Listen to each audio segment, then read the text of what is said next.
In this week's parshat, parshas Shelach, we are told that the Meraglim returned with a bad report about Eretz Yisrael, and they convinced Klal Yisrael that this is not the place they really want to go. At which point Kolev stands up, and the pasuk tells us, "Vayahas Kolev," and Kolev silenced the people. He said to them, "V'chizu bilvad asa ben Amram." Is this the only thing that the son of Amram has done for us? He's done much worse, they thought he was going to say.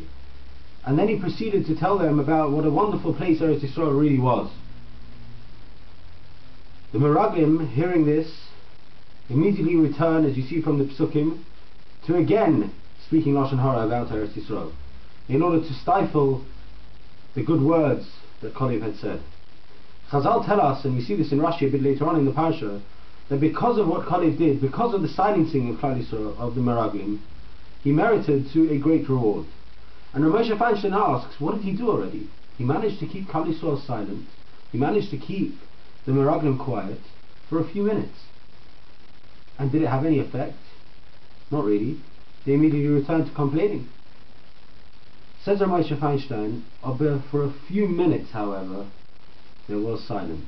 And in those few minutes, what Kolev achieved was that he stifled the mutiny that was rising against Moshe Rabbeinu.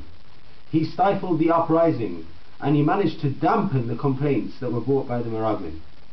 Proof being that the Meraglim returned to repeat everything that they had said before, and said it all again afterwards, because Kolev managed to dampen that uprising. He managed to stifle what they were trying to do.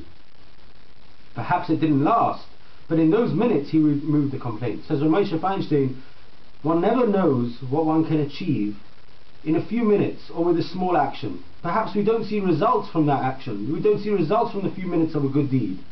We don't need to. What we need to know is that it has made an effect, and the Rabbi Yechiel takes it into account. That small amount of time that Kolev managed to keep Klal Yisrael quiet is written in the Torah for eternity, and because of that, the Netzach, he was zoicher to an extra piece of land in Eretz Yisrael.